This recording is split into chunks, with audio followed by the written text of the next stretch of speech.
Hello everyone. Welcome to this series of engineering economy lectures. In this lecture, we will be discussing about break-even analysis, particularly about the theoretical aspect of break-even analysis. We will see what is the importance of break-even analysis, and it is one of the tools which is used for decision making. So the break-even analysis, if we go by the definition, break is a method that is used by most of the organizations to determine the relationship between cost, revenue, and their profits at different levels of output. What it means that whenever we are generating some output, out of this output we are generating some profit.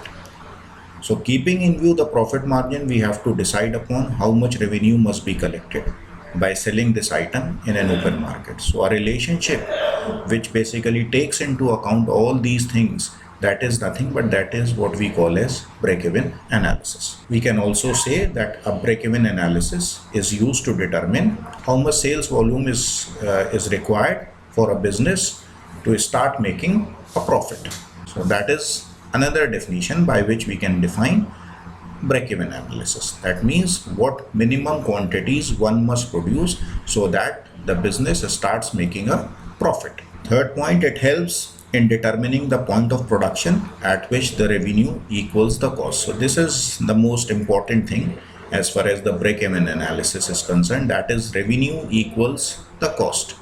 Or simply we can say that the total cost is nothing but this is equal to total revenue at break-even point, and this is under this condition the amount of production is known as an optimum production at which we are making at least no losses. So break-even analysis is also called as profit contribution analysis. The break-even point is the point at which the cost or expenses and revenues both are equal, or simply we can say that this is a condition at which we don't have any gain or loss. And the importance of break-even analysis is that it helps in deciding upon the pricing strategy either as a marketing plan or a business plan. So that is the most important thing, that why we need a break-even analysis. And just to remember again, this is a condition of break-even point where the total cost is equal to total revenue. Let us see this on a diagram.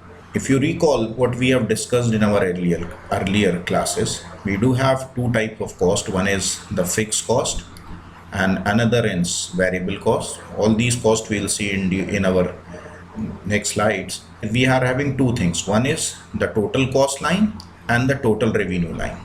So if we just focus on the total cost line, this is the total cost line, which is nothing but it will be an algebraic sum of variable cost and the fixed cost, and this is the total revenue. If we focus on these two lines, there is a point of intersection between the total revenue line and the total cost line. So this point of intersection is nothing but is a point where we don't have any profit and loss. If we move below this point, this is a region where we are having a loss because the total cost line is above the total revenue line. And if we see beyond this point, the total revenue line, revenue function is on the higher side as compared to the total cost line. So we are having a region where we are having a profit.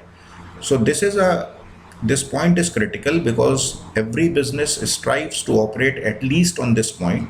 That is the condition where we don't have any profit and loss. Of course, we try to operate our business above this point in order to make profits. So this is again the same thing. So this is what we call as a break-even point. So region below this, the shown in red, is basically representing the loss region, and the region shaded by blue is depicting the profit region. And where these two regions they intersect at a point, and this point is known as the break-even point. So break-even point, it can either be expressed in terms of the sales. If we just drop a line on the y-axis, perpendicular line to the y-axis, so it may be represented in the form of sales, or it may be represented in the form of volume or quantities sold. So in both ways we can depict this break-even point.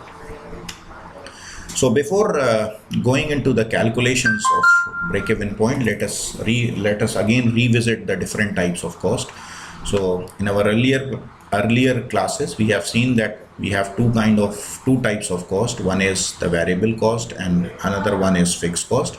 And the basic difference between the two is that the variable cost, they depends upon the volume of production. Higher the production, more will be the variable cost. So variable cost are costs that changes with changes in the production level. For example, cost of material. It means producing 5 quantities will require less amount of material as compared to producing 10 quantities. So anything which depends upon the volume of production, that will be termed as, or that will fall under the category of variable cost. And those costs which remain fixed regardless of output or sales, that types of cost will be termed as fixed cost. Say for example, if we have set up a plant, so whether we are making 10 units or 20 units, the infrastructure that we have already built, that falls under the category of fixed cost. It is irrespective whether we are operating our plant at 50% capacity or at 90% capacity. Whatever incurred in building up that plant, that will be covered under fixed cost. So these are the two types of cost. Then unit price is the amount of money that is being charged by the customer when each unit or a product is being sold in an open market. So that is the price at which we are purchasing any product from the open market. Total cost, we have seen that total cost is the sum of the fixed cost and the variable cost. So if we again see this on this diagram, the total cost is basically, it will be a sum of variable cost. This variable cost, as the volume increases, you see the variable cost increases. However, the fixed cost remains constant this fixed cost remains constant or irrespective of the amount of quantities produced. At any point, if we just sum the fixed cost and the variable cost, that will give us the value of total cost. So total cost, it is sum of the two. And total variable cost, we can express this variable cost in term mathematically. We can express it as the expected sales multiplied by the unit variable cost. That what we are selling in an open market multiplied by the price of that unit, that will give us the total variable cost, or the amount or the units produced multiplied by the variable unit cost. So that will give us a value of total variable cost. Total revenue is what we are generating by selling any product in an open market. So number of units sold multiplied by its selling price or unit price is basically the total revenue being generated. Of course, profit and loss, all of us are familiar with this, the monetary gain or loss resulting from revenues after subtracting all the associated costs. That means whatever revenue is being generated, if we subtract the total cost from this revenue, either we get a positive term or a negative term. So if it is positive, we are having profit. If it is in negative, then we are having loss. So that is the different types of cost which we will be using in our presentation when we are deriving deriving the relationship between the break-even quantities and the different types of costs. So let us see how we compute this break-even quantities. So before going into the method, let's see some of the assumptions.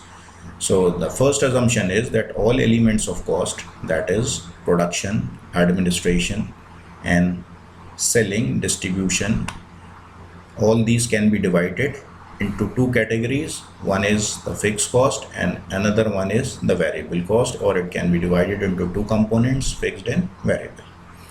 Variable costs remain constant per unit of output. Okay, so whatever is being incurred in producing that will be, say for example, the material, so it remains constant per unit throughout the production. Okay, Fixed cost remain constant at all volumes of output. So it is independent whether we are producing 5 units, 10 units or 100 units. So this cost is fixed over a volume of production. Selling price per unit remains unchanged or constant at all levels of output. And every time we are purchasing a product from a market, it will be available at the same price at all time instants. Volume of production is the only factor that influence cost. So this is again an assumption that it's only the volume of production that or it's only the factor that influences cost. There will be no change in the general price level. The price level will be fixed, and if there is one product and in case of there is only one product and in case of multi-product the sales remain constant. So this is again an assumption, but we are not taking into account the multiple products at this point of time. Okay, so let's see the very simple calculation for this. If P is the sale price per unit, V is the variable cost per unit. So this is the nomenclature, and Q is the number of units sold or manufactured, and say FC is the fixed cost. So what we have seen that at break-even point, the total revenue is equal to the total cost. So if Q are the number of units sold or manufactured, the total revenue can be computed by multiplying this Q with the sale price per unit. So it will be Q into P. And as far as the total costs are concerned, it will have two components. One is the fixed cost and another one is the variable cost. So fixed cost is denoted by FC. When it comes to variable cost, say if small v is the variable cost per item or per unit, so it will be again for producing Q units, the variable cost will be V into Q. So if we just rearrange this, so we can see that the quantity is Q, it may be computed as FC over P minus V, or we can say that this Q represent the quantities to be produced to attain a break-even point. It is the fixed cost divided by P minus V, that is the price, say selling price per unit minus the variable cost associated with production. Sometimes the quantity P minus V is of interest, and this is called as unit contribution margin C. So P minus V is sometimes also known as unit contribution market. Okay. So this is all about the theoretical aspect of break-even analysis. In the next lecture, we will see how we can manipulate the break-even point.